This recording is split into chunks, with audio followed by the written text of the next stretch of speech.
your mind. We played hide and seek for hours, raised our shadow. Hello and welcome to my garden and the dinosaurs who live there. Well, we're at the end of June, can you believe it? And it's now time for the June edition of my small space gardening video collaboration video. And this month we're going to have a bit of a focus on pests and diseases. But what I want to do is first of all take you around, show you what the plot's looking like. My plot, if you remember, is a 15 feet by 15 feet area of the garden that was really overgrown and scrub until I started sort of creating it, and you can follow along in the collaboration videos that I've posted to date. And we'll have a look at what the plot looks like now, and I'll have a chat about any pests and diseases that I've encountered and any that I could encounter unless I am careful in mitigating. And hopefully through that you'll get a few ideas on how to protect your own crops, just as I'm doing here. So come on and let me give you a little tour, and hopefully you're going to see a big difference to what this looked like in the last video, which was out at the end of May. Now, just to point out that I'll leave a link to my playlist for the videos that I've made for the video small space gardening collaboration, and in the description of this video you'll find links to all of the other channels that are participating, and also a link to the overarching playlist of all our videos. So please have a look, support those other channels as well as mine, and hopefully you'll get some great ideas on how to grow things in a small area. It might not be a 15 feet by 15 feet garden, it might be something smaller, it might be a courtyard, it might be a raised bed, or a veg trug, may even be a window box or whatever, or a series of pots. So all of those things are covered by the various collaborators in this video series. So anyway, I'll stop blabbing on and I'll show you what things are like now here at the end of June.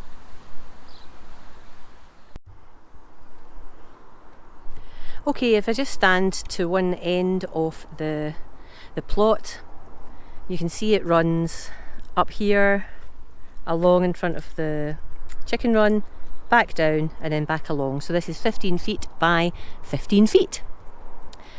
And the most hot off the press thing to note is that I've got wood chip down. Literally finished wood chipping this area about half an hour ago. I was very fortunate. The tree surgeon that I had used to fell a few trees for me last year, I asked them if they had any wood chip, if they could drop off any wood chip, and they were felling trees in the area, so just dumped a couple of ton of wood chip for me free of charge, which is fantastic. So there's various areas that I want to wood chip, and this area here was the first one. So yeah, let's just move on. If we look down here, is this cheating? This is just sitting at the edge of the area. This is one of my pots of, I was going to say tomatoes, I've got tomatoes in the brain, one of my pots of onions, so they're coming on. I do have an onion bed here, but this is definitely not part of the collaboration. This is out with the 15 by 15. So let's just move into the area, and we can see that the parsnips are going great guns. Nothing root wise, but certainly the plants themselves are growing tall. I've popped a little tomato here. This is what's this one called? I can't read my writing. Oh, Noir de Crimée. So yep, there are some tomatoes set. Then we've got some dwarf French beans, and similarly we've got some set. Let's see if I can find some.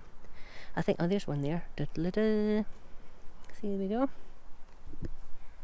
I think the chickens maybe have had a wee peck here and there, but yeah, that's okay. And then the other French beans, same ones, in another pot. I think these are starting to set as well, you can see down there.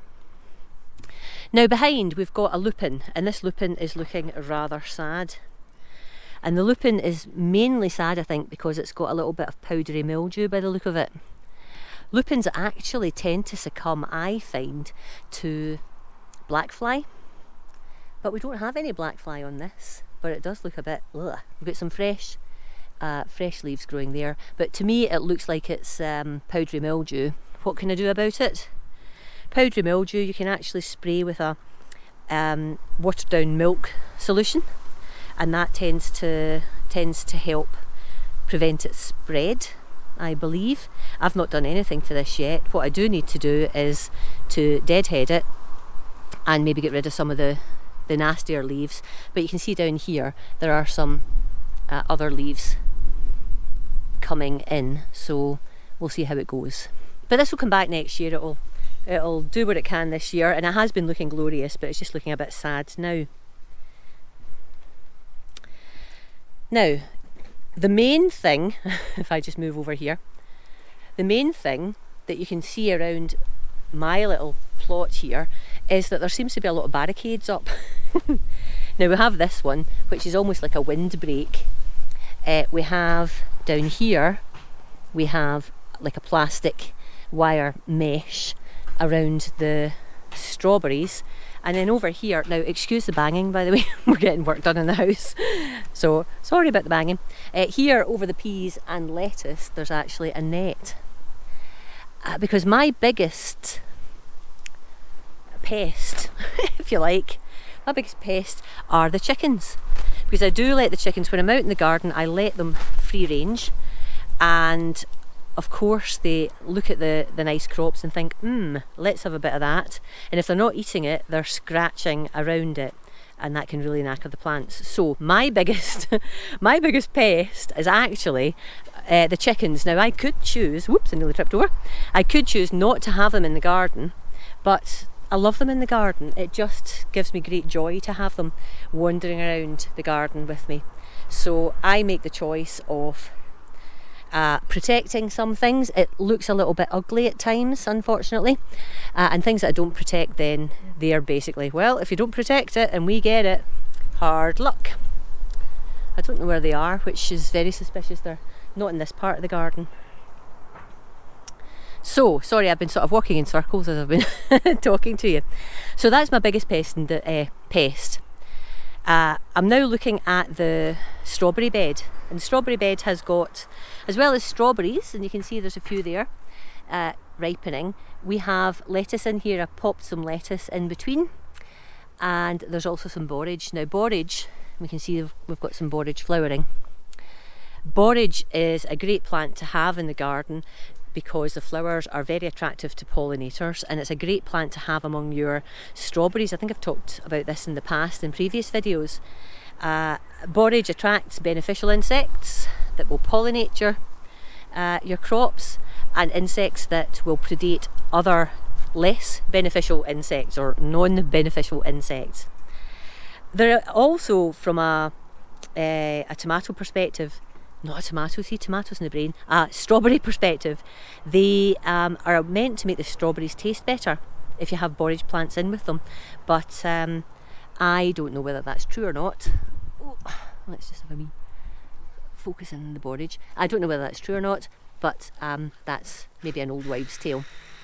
Oh, now we've got drilling. Right, so that's the strawberries. And lettuce. Now, one thing that I would expect, and in my old house, my public enemy number one predator were actually slugs and snails. Now, we've had really dry weather, of course, in June and May, so they're not as, they're not out and about as much, all hiding underground, I guess.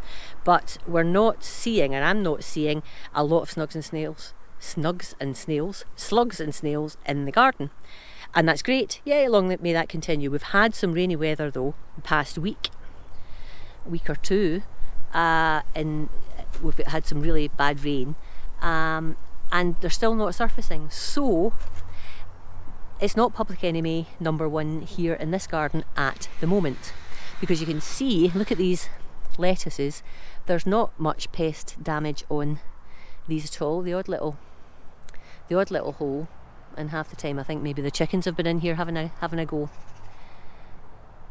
Oh, I've also got marigolds in here, and that's another thing that maybe helps to protect from pests and disease, well, pests, and they tend to be a bit sacrificial because slugs and snails quite like marigolds and they'll eat them in advance of anything else, but even they have been fine.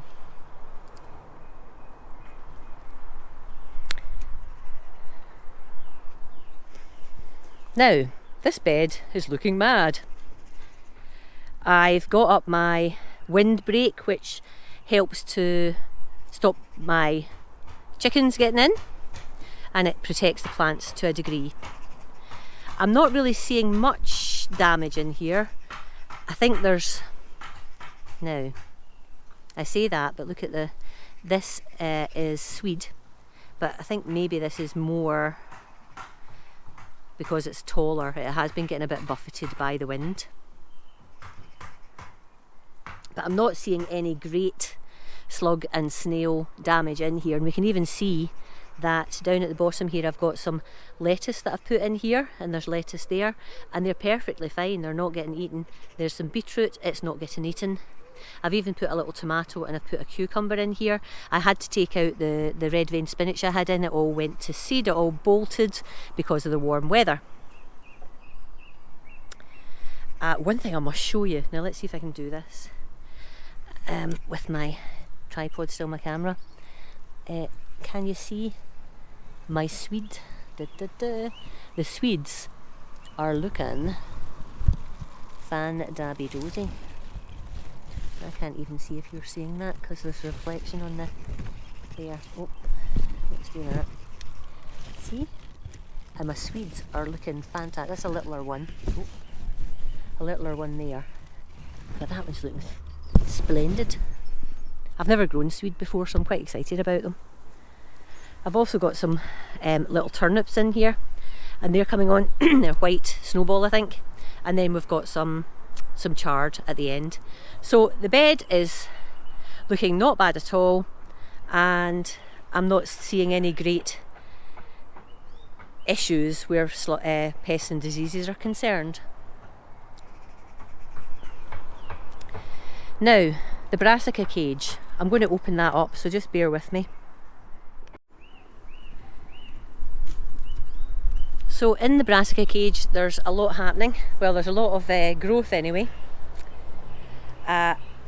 We've had a sad state of affairs with this cauliflower. This is a Romanesco cauliflower, and you can see that's what it's meant to look like, but it's meant to be a whole nice round head of cauliflower, but it looks like it's just bolting, which is sad. But the good news is I can hoik that out and give the whole lot into the chickens, and they will be ever so happy, and I'll do that just in a second.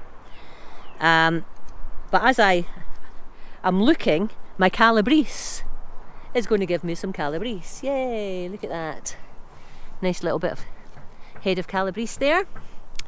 And another one on the offing down here.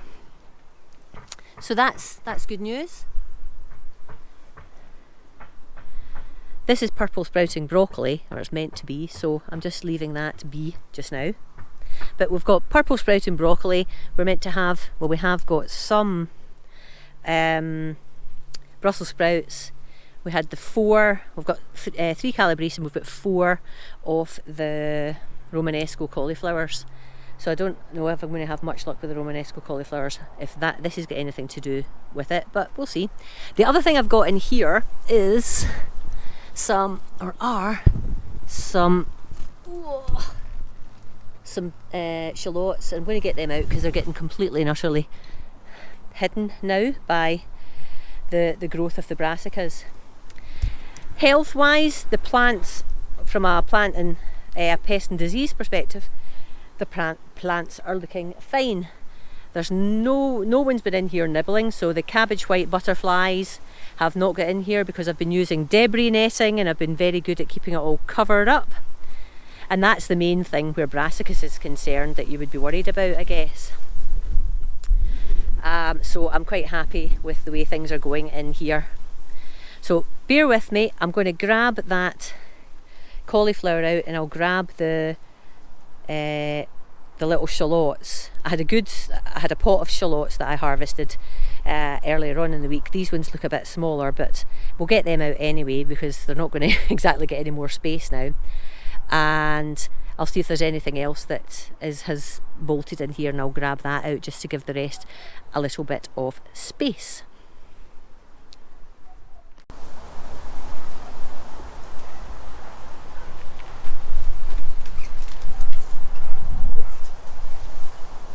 Look at this. Huge chicken.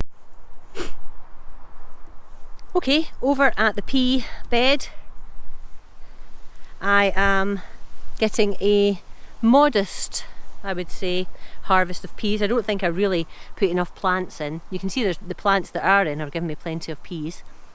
Not quite ready yet to eat. In the front, I'm getting a nice little crop of lettuces. Lettuces I've been going, considering it's been warm weather, I am the lettuce queen. Lettuces have been, I can do nothing wrong where lettuces are concerned. They're growing and growing and growing, and you can see these are looking fantastic. I can't keep up with them, so the chickens and quail have lettuce regularly as well. No pests and diseases to report in here, other than of course the old chickens who they can't get in the front, but they can get in the back because I don't have that netted, but they're doing okay. The flowers here at the back of the plot, marigolds in 3 pots and zinnias in 2, they're doing fine, nothing to report there. The marigolds aren't getting attacked by anything, which really makes me believe that there's no slugs and snails worth talking about out in this part of the garden, which is great. And looking over here, the musselburgh leeks, they're doing fine. I guess from an allium perspective, allium leaf miner is something that I could potentially be concerned about. I've never experienced it before. I'm not a very experienced allium grower, so leeks or onions, when I get good ones I get very excited. These are just perfect at the moment, nothing to worry about there. And then I've got my little dahlia here that's popped up some flowers. It hasn't even been nibbled by the chickens, and it's not got any protection around it, which is fantastic.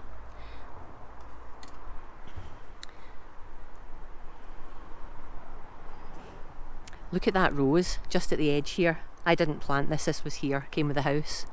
But isn't it amazing? It's doing really well.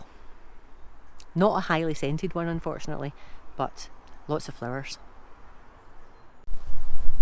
Okay, well I think that's me for now. I hope you've enjoyed this little tour of my plot, the small space that I am focusing on for the collaboration videos. And I hope you've picked up even a little bit. I haven't really gone into how you would, if you did have a challenge with slugs and snails, how you might mitigate it.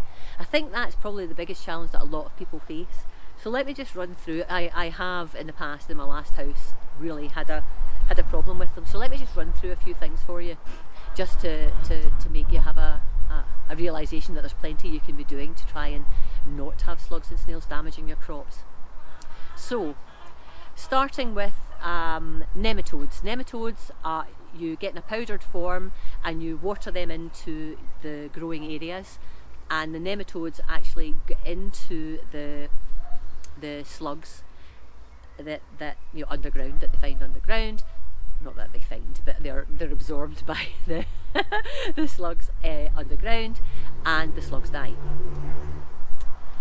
So that's quite a clean way of reducing the number of slugs that you have on your plot. Nematodes are quite expensive actually though, but that's one thing to bear in mind. Other things to deter slugs and snails: copper. You can get copper tape, you can get copper rings, so you can put the tape around beds or around pots, rings around plants, around the base of plants, and slugs and snails tend not to like crossing copper. I think it gives them a little shock or something, so that's another thing that you can use.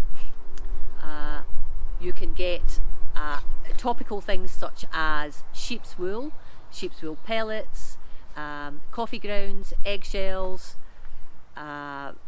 seashells, oyster shells. You can buy things such as slugless, which is a pellet that sort of dissolves a little bit when it gets wet, and that's rough.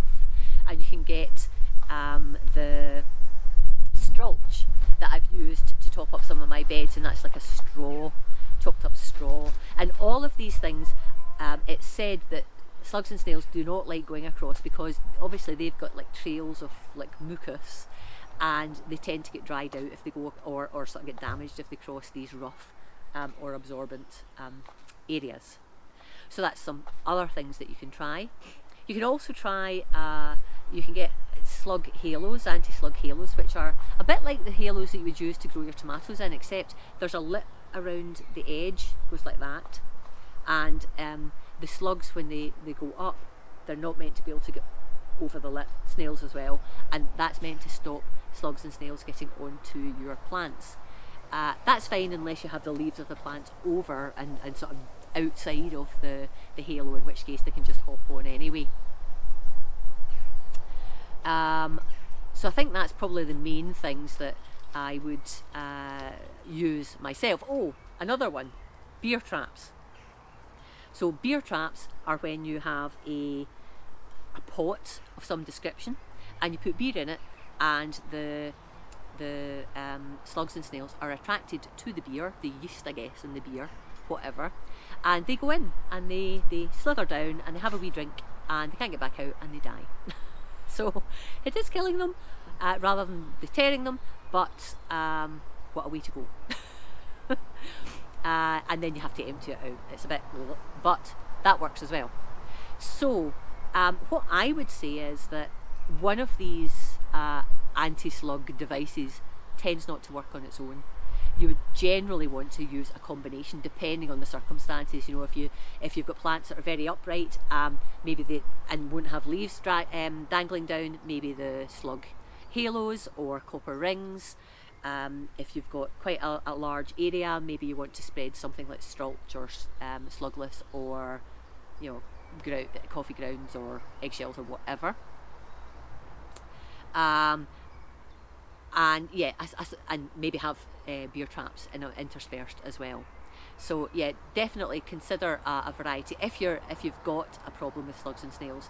The other thing to bear in mind is that little trips out of an evening, so after dark, particularly when it's a damp night, take a bucket, take a torch, wander about and have a look at your prized plants, and you'll find slugs and snails come out at that point, and you can pick them off, put them in a bucket and relocate them somewhere. Now you might want to give them a bath as one of the lovely Ali at My Rusty Garden does. She gives them a bath.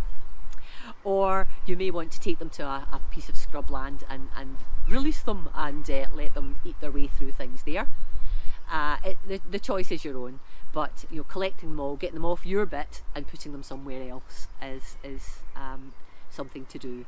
Now, strangely, it can be quite a good fun experience. It gets a bit a bit of a bore when you're doing it every night for a month, but have a try at that, and you will catch some that way. Also, if you put maybe an upturned grapefruit or orange peel hollowed out, you'll find they'll maybe hide in there, or they'll hide under things. So if you've got a bit of wood down, you can pick the wood up and you'll maybe find slugs hiding under there. So whole host of things to do where slugs and snails are concerned. I could go on.